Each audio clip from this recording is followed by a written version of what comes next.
Hello dear students, today we will discuss about the next part of the S block elements. So already in a previous class we were discussing about the S block elements, particularly the alkali metals. So in these alkali metals there is the next part, there is a diagonal relationship between the lithium and magnesium. So the lithium is the first element present in the alkali metals.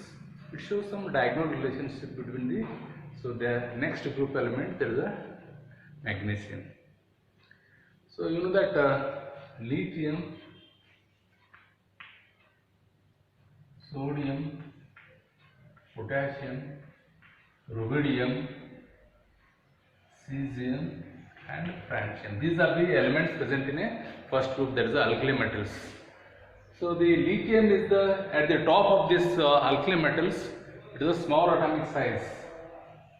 So because of small atomic size, it has shown some other properties, okay, compared to the rest of the elements. Okay, so that's why it shows the diagonal relationship between the next element. So beryllium, boron, carbon is here.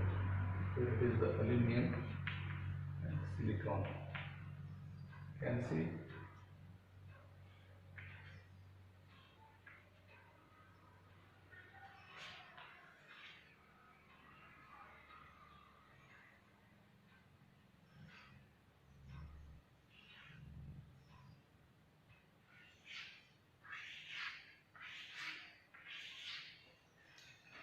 So because of small atomic size, the lithium in this first group, it shows some diagonal relationship with the second element in a next group. So that is nothing but the diagonal relationship. So what is the diagonal relationship? So diagonal relationship is nothing but the first element of the group.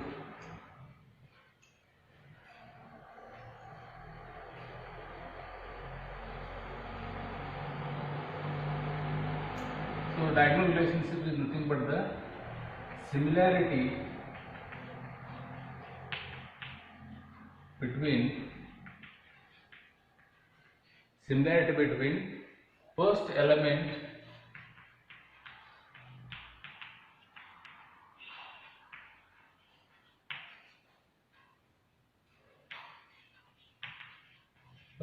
in the group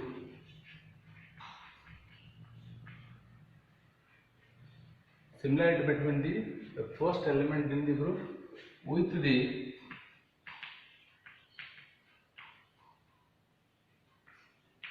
second element in the second group with the second element in the next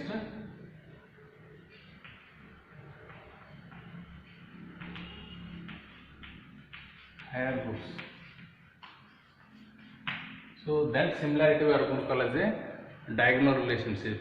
The diagonal relationship is nothing but the similarity between the first element of in the group with the second element in the next higher group. So that similarity we are going to call as the diagonal relationship. You can see here in the first group, the alkali metal lithium, because of the small atomic size, it has got some different characteristics compared to the alkali metals. So it shows the diagonal relationship with that is the second element of the next higher group. So beryllium has got there is a second element, the aluminum with the beryllium has got the diagonal relationship. Boron has got the diagonal relationship with silicon. So first element in a group with the second element in the next higher group. First element in a group and second element in a next higher group. First element in a group and second element in a higher group. So that relationship we are going to call as a similarity. There is a similarity with the first element of a group with the second element of the next higher group. That similarity we are going to call as between the two elements. We are going to call as the diagonal relationship. So first we will discuss about the diagonal relationship between the lithium and magnesium. Okay.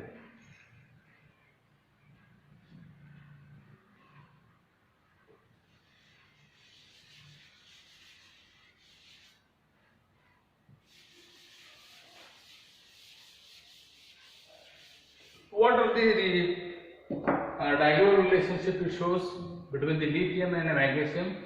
First one, so these lithium and magnesium, because of the similar properties, similar atomic size, not a same, similar, because of the similar the atomic size, they are showing some similar properties. So first the diagonal relationship, because of the diagonal relationship, they are showing some properties, similar properties. That is they are having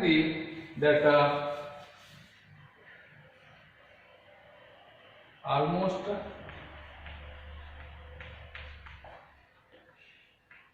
similar electronegativity.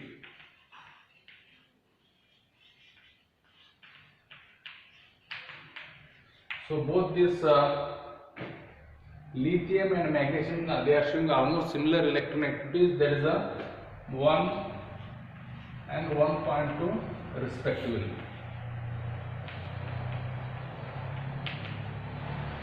So that is regarding the electronegativity. They are showing the almost similar electronegativities 1 and 1.2. That is the lithium and magnesium. So second one, they are polarizing power. That is the size to charge ratio. So these,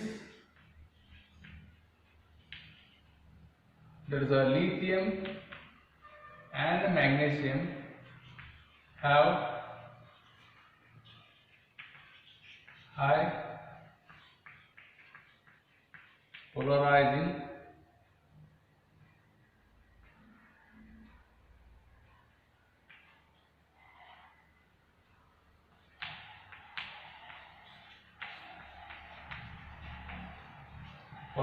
power. That is a lithium plus 76 picometer and Mg plus 2 72 picometers. So like this, they are showing the similar electronegativity as well as the high polarizing power, both the lithium as well as the magnesium. So these are the diagonal relationship. So diagonal relationship is nothing but the similarity between the first element of any group with the second element of the next higher group. So that relationship we are going to call as a diagonal relationship. Here the diagonal relationship between the lithium and magnesium. So they are having the two properties. They are having the almost similar electronegativities. There is the 1 and 1.2. They are having the high polarizing power. So almost there is a 76 and the 72. Almost similar of the high polarizing power. So this is all about the diagonal relationship between the lithium and the magnesiums. So next, alkaline earth metals. So that is the introduction about this alkaline earth metals.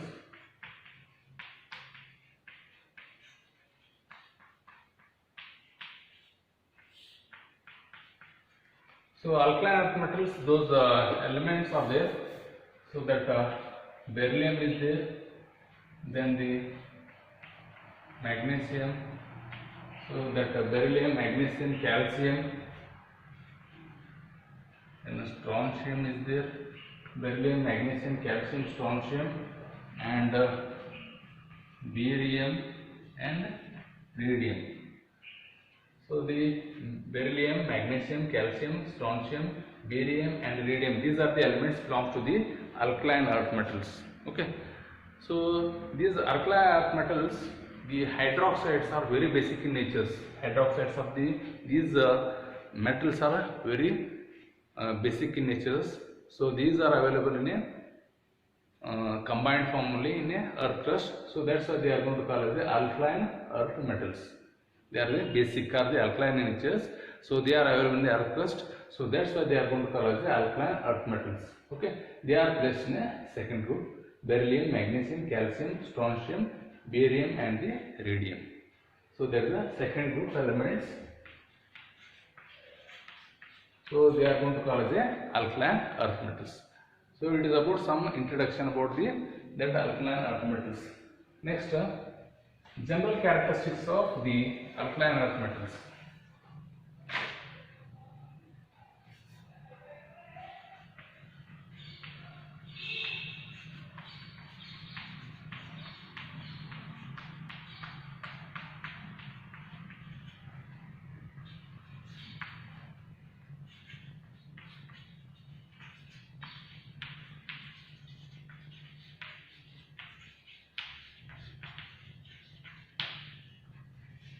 General characteristics of alkaline earth metals. Let us see general characteristics of alkaline earth metals. So first one, there is a occurrence.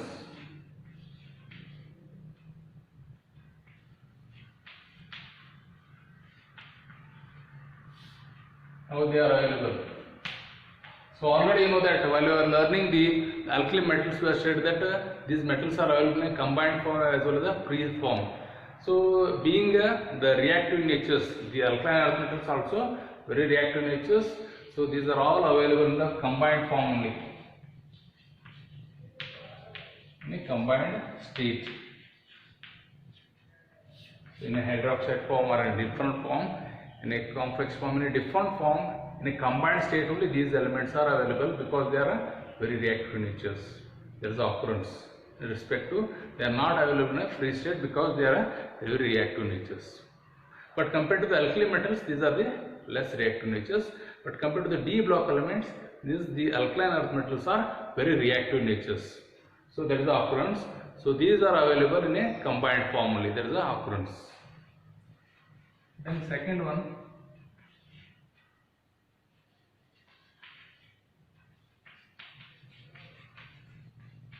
electronic configurations.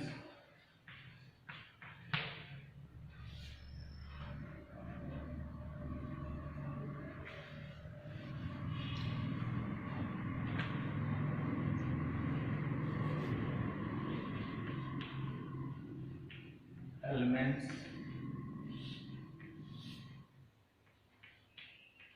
atomic number, and electronic configuration.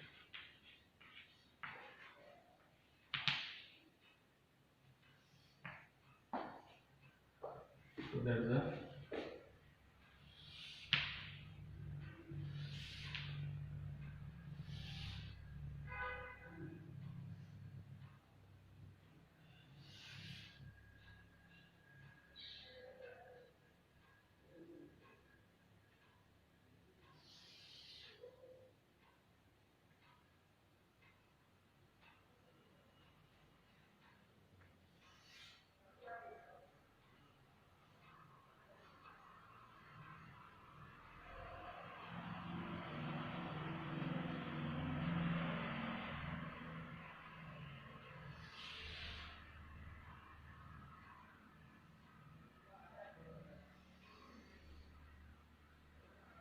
so first one you can see the beryllium,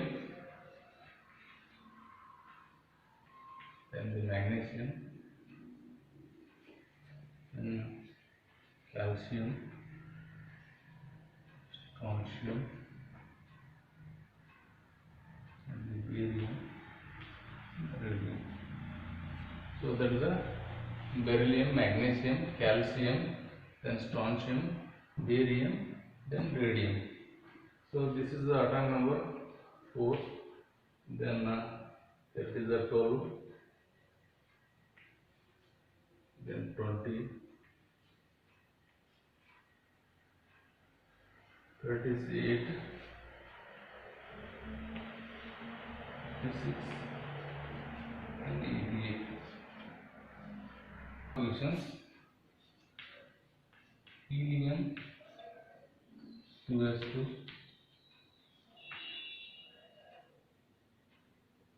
then the neon 3s2,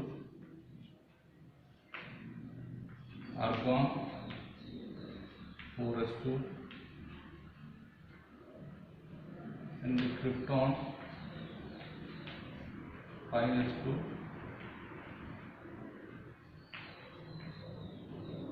xenon 6s2, then radon 7s2.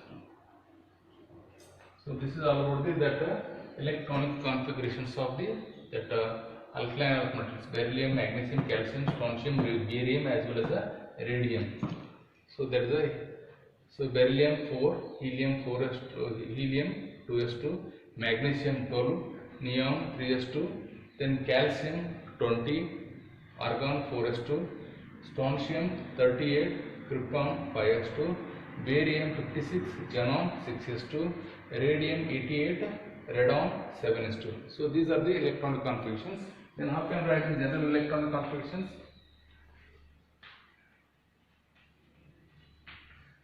General electron configurations for only the second group are the alkaline earth metals. So that is the NS, noble gas,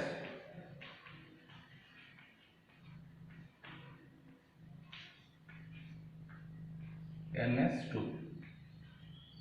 So this is the general electron configurations for only the second group elements of the alkaline earth metals. So this is all about the electronic configurations. So next property, there is the atomic size. Third one.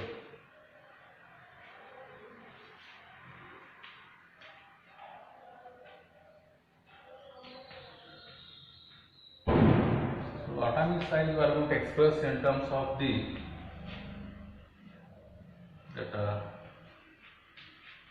covalent radius, and the second one ionic radius. In both we are going to express the atomic size. That is the atomic size is going to express in ionic size, ionic radius as well as the covalent radius. Covalent radius is nothing but the one half of the distance between the covalent bonded molecules in a diatomic molecule. Then the ionic radius is nothing but it's a distance between the nucleus and the outermost shell of that electrons. That distance we are going to call the ionic radius. So if you see both the atomic size in terms of the covalent as well as the ionic radius, so that atomic sizes goes on increases when you move down the group. Beryllium, magnesium, calcium, strontium, barium and the radium. So the atomic sizes goes on increases down the group. So in case of generally you know that for all the groups, when you move down the group particles, atomic size goes on increases because the number of cells goes on increases in each steps. So that's why the atomic size is increases. Here also, in case of specifically alkaline earth metals also, the atomic size goes on increases from beryllium to the radium. Okay, this is all about the atomic size. That is the third general property, general characteristics of these alkaline earth metals. So one more is that ionization enthalpy.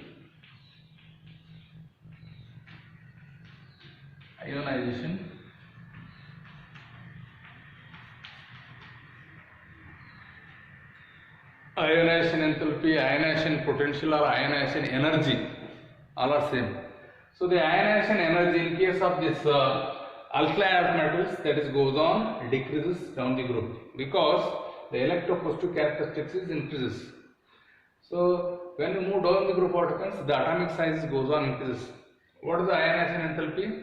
Ionization enthalpy is nothing but it is the amount of energy required to remove that electron from outermost gaseous neutral atom. That is nothing but the ionization enthalpy or ionization potential or ionization energy. Okay. So that ionization energy goes on decreases down the group from that beryllium to radium. So here the radium is the radioactive elements. Okay. It is not a stable form. Up to the barium we are going to consider barium, magnesium. So beryllium, magnesium, calcium, strontium and the barium. So that atomic size goes on increases. As the atomic size increases, what happens? So the outermost shell electrons are loosely held to that nucleus. So they can remove easily. So the ionization enthalpy goes on decreases from beryllium to the barium. Okay. So ionization enthalpy decreases from beryllium to barium because of the atomic size increases from the beryllium to the barium. So this is all about that ionization enthalpy in case of that alkaline earth metals. So these are the general characteristics of the alkaline earth metals. Okay.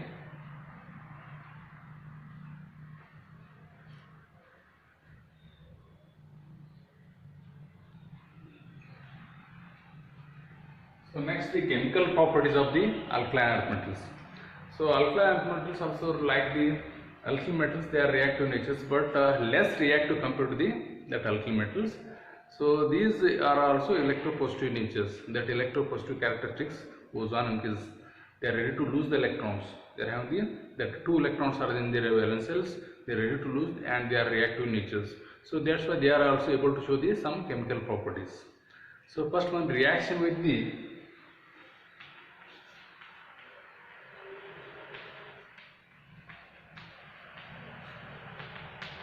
oxygen.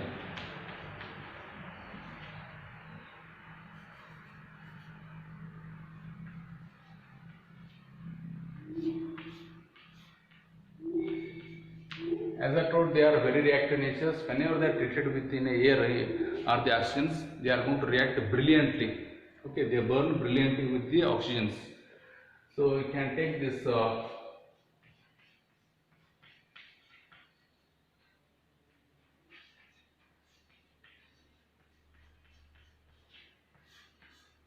so whenever this oxygen is treated with these alkaline earth metals, they are going to react with the oxygens. They burn brilliantly.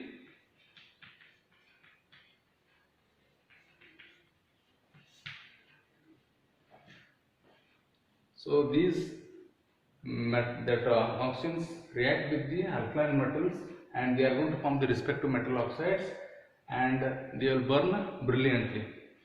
So that is a reaction with the oxygens. Any metal you can take. One example, this Mg.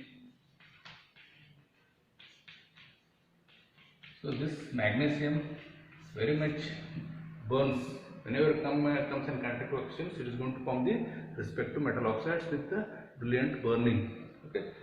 So like this, all these metals are going to react with the oxygens, and they are going to form the respective metal oxides.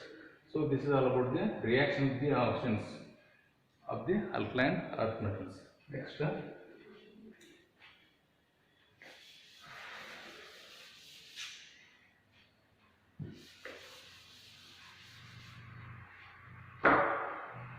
Second one, reaction with water.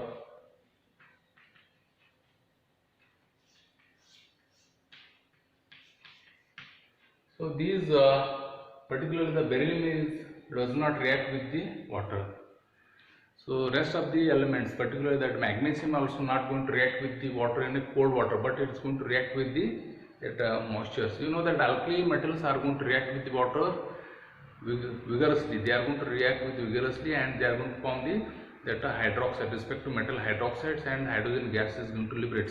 But here among these alkaline earth metals, the first elements is less reactive towards the water.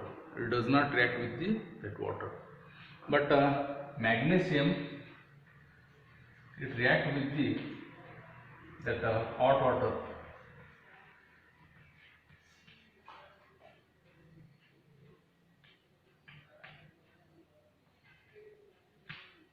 So in hot conditions, when it is treated with the magnesiums, so it is going to form the magnesium hydroxides, and hydrogen gas is going to be liberated. Okay. So that is then rest of that. If you take beryllium is not going to react with water, magnesium is going to react with only hot water, and rest of the elements of that this group. So that is the calcium, strontium, and the barium. They are going to react with this water. They are going to form the respective hydroxides. If you take the calcium, it is going to react, and it is going to form the calcium hydroxide, and hydrogen gas is going to be liberated. So that magnesium, calcium, or the strontium, if you take, it also forms the strontium. Like this.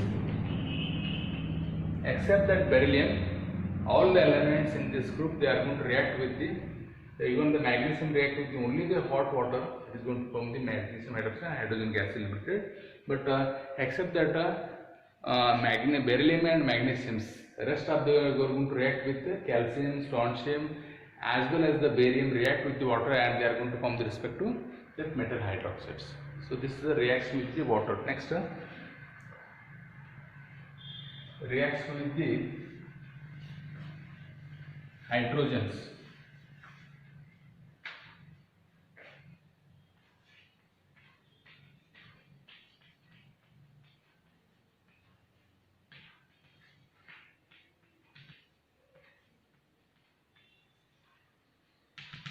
So whenever these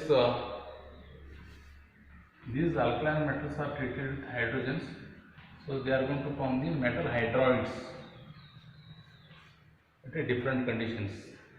So it may be the beryllium hydride, then the magnesium hydride, then the calcium hydride, then the strontium hydride, then barium hydride. So they are going to form the respective metal hydrides are going to form. So this both the beryllium hydride and magnesium hydrides are covalent in nature, but these are the ionic in nature.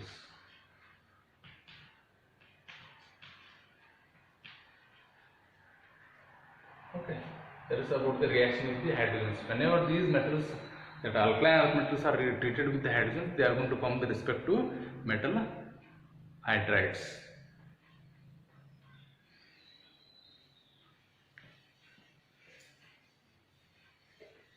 So one more chemical property, there is a reaction with the halogens.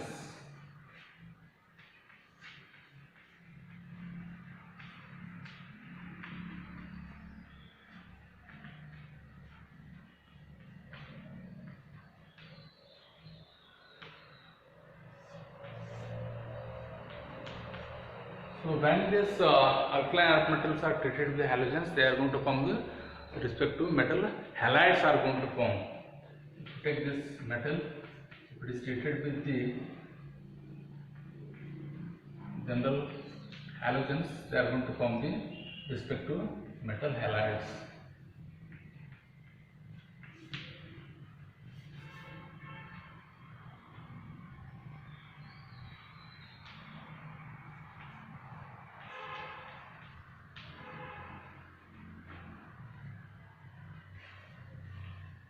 Generally, I will write here other reactions. It may be beryllium chloride or the magnesium chloride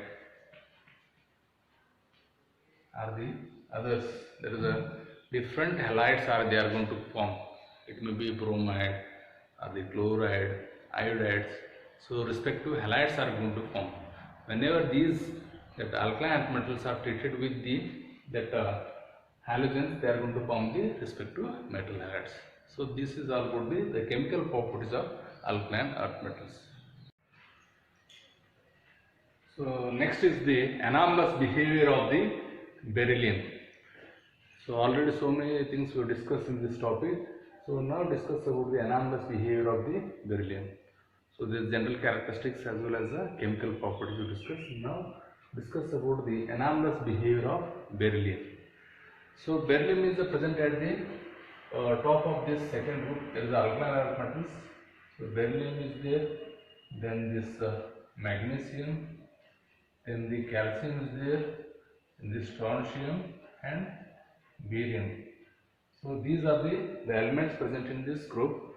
So being the first element, it has got the small atomic size, and because of small atomic size and high electronegativity and high polarizing power and absence of the d orbitals in their valence shell, it shows some irregular properties or the anomalous behavior. What are those anomalous behavior? The reason for this, why it shows the anomalous behavior, because it has got the small atomic size at the top, it has got the high that polarizing power, high electronegativity and absence of the d orbitals in their valence shell, it shows some anomalous behavior. So what are those anomalous behavior to discuss? So first one,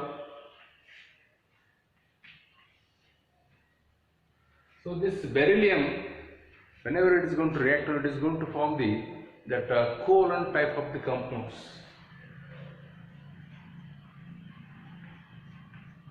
Beryllium forms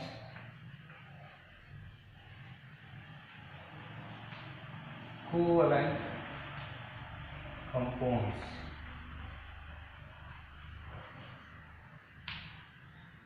Whereas because it is a small atomic size, it is going to form the covalent compounds and the high polarizing power. Because of the high polarizing power, it has the ability to form the covalent compounds. Whereas the other alkyne compounds, so they are going to form the ionic compounds. Whereas other alkaline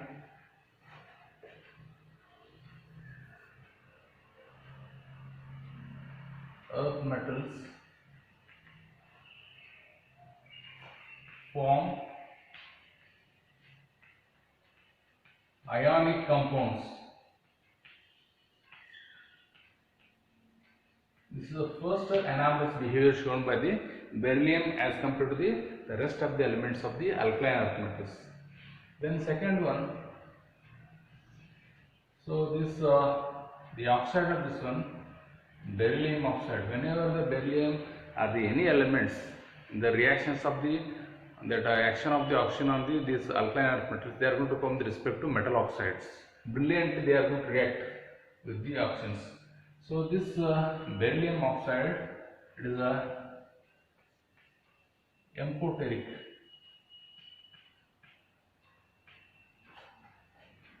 It is amphoteric oxide. Whereas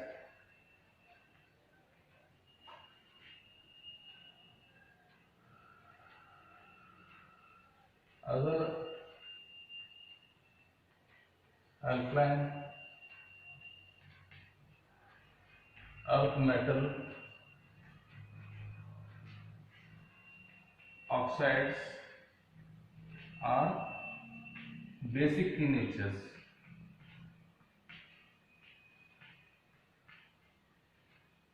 So rest of that, it may be the magnesium oxide or the any that calcium oxide or the strontium oxide. These are the basic in natures. Beryllium oxide is a amphoteric. It shows that basic characteristics as well as the acidic characteristics. Then third one, beryllium does not react with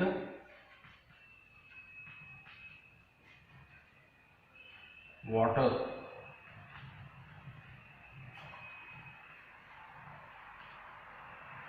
Whereas other alkaline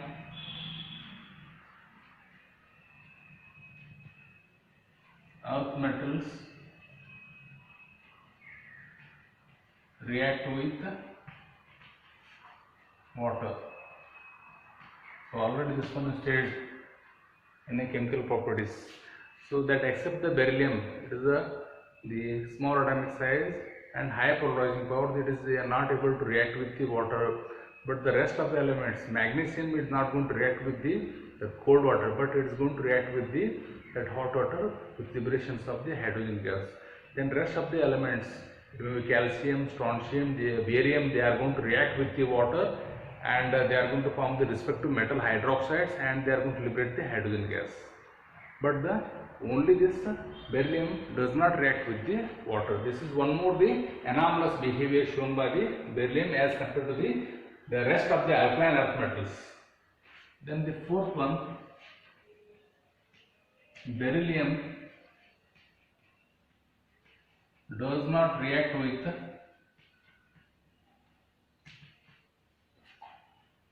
dilute HCl.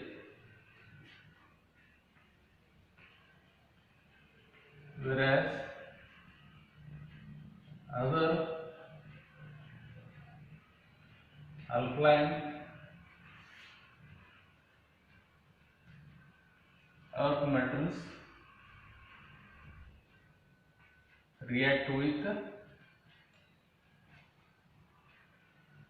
dilute HCl with liberation of hydrogen gas. So this beryllium does not react with the dilute HCl, but the rest of the alkaline earth metals are going to react with the that HCl, dilute HCl. So these are the anomalous behavior as compared to the rest of the elements of the alkaline earth metals. Okay.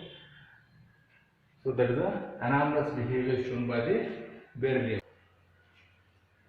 So next is the diagonal relationship between beryllium and the aluminum.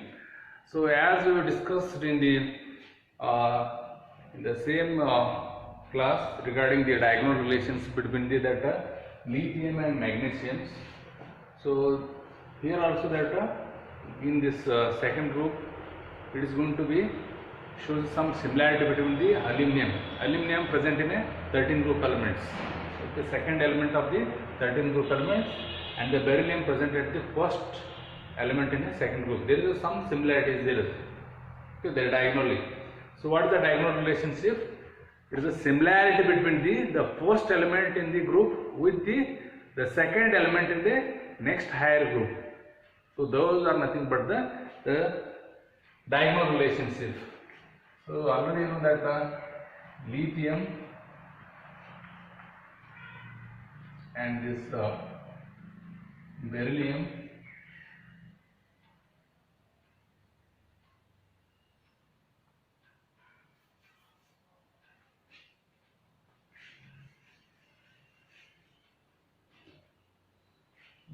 beryllium, boron and carbon. So sodium, magnesium, aluminum and silicon. So this relationship is nothing but this diagonal relationship.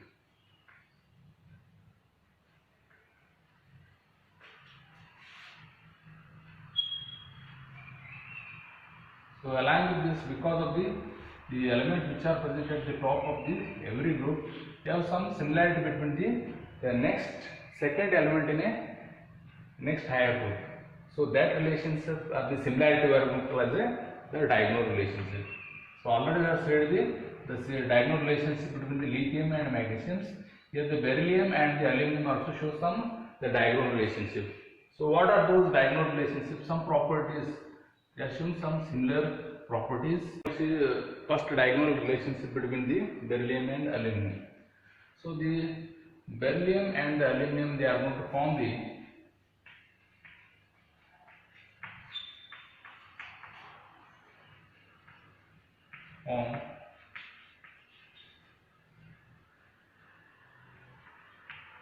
covalent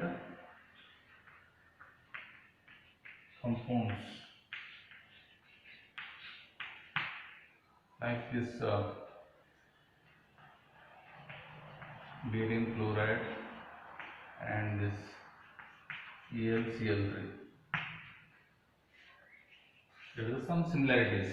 They are both are going to form the covalent compounds only. There is a beryllium as well as the aluminum, and this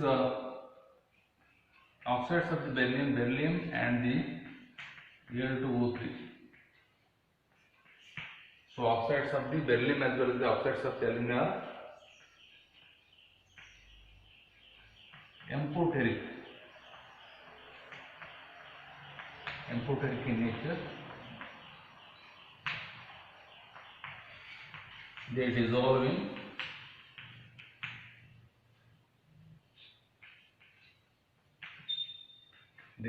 in acids as well as bases.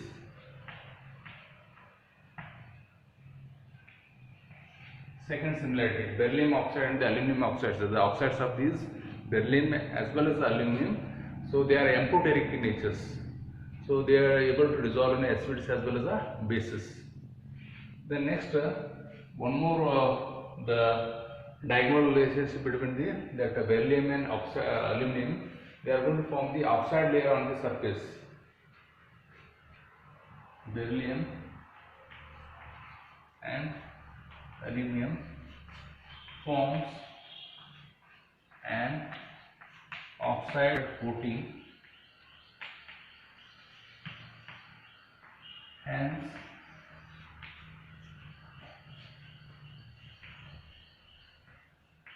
they do not react with water.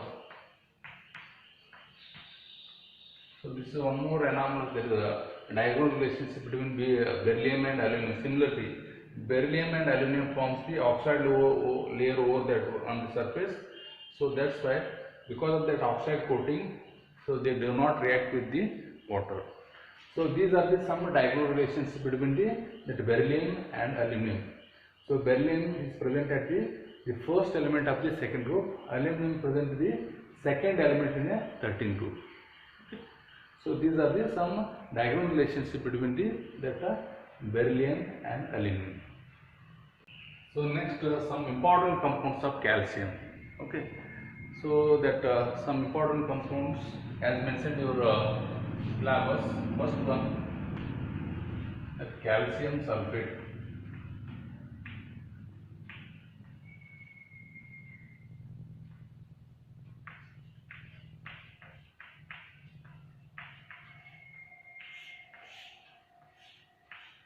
CaSO4. So how it is prepared? When any calcium salt is treated with that concentrated sulfuric acid or the sodium sulfate, we are going to get the calcium sulfate. So see this one, how it is going to prepare. That is a CaCl2. When the salts of the calcium is treated with the sulfuric acid.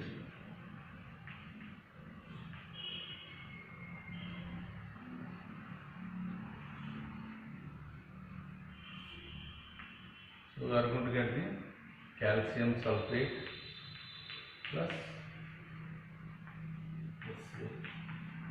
this is one thing.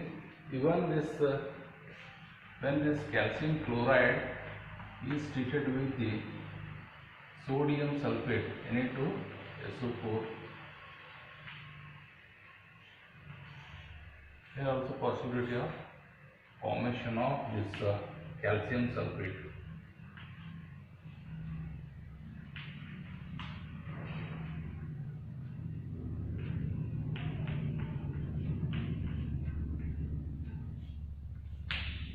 So this calcium sulfate is sparingly soluble in water. Okay, that is a calcium sulfate. Whatever is going to form, it is sparingly soluble in water. So as the temperature increases, so the solubility of this calcium sulfate in water decreases. So it is also one of the important compound of the calcium is calcium sulfate. Okay. Next, one more compound.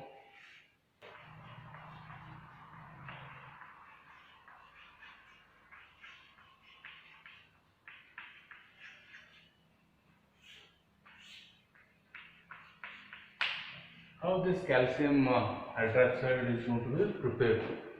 So when this quicklime calcium oxide is treated with water, we are going to get the calcium hydroxides.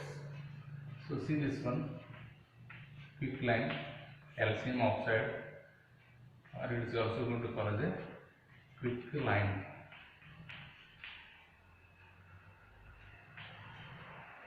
When it is treated with the water, so we are going to get the calcium hydroxide. Okay, it's a white Mr plus solid. It is readily soluble in water. Okay, that aqueous solutions of this calcium hydroxides or the slaked lime we are going to call as a lime water.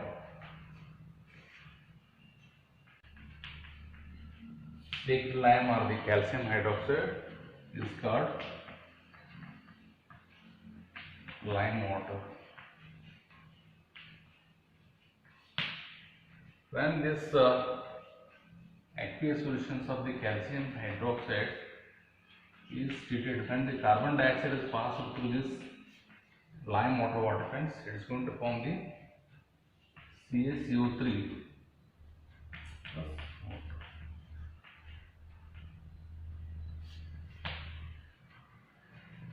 So this is the one more important compound, that is the calcium hydroxide. How the calcium hydroxide or the slaked lime it is going to form? When this quicklime calcium oxide is treated with the water, we are going to get the calcium hydroxide.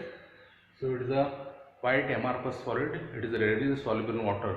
Okay, when it is in aqueous form, we are going to call as a lime water. When the carbon dioxide is passed to this lime water, what happens? We are going to get this calcium carbonate, and water is going to form. So this is all about the some important compounds of the calcium. There is a calcium sulfate as well as a calcium hydroxides. Okay, so this completes this S block elements according to your syllabus. Okay, have a nice day.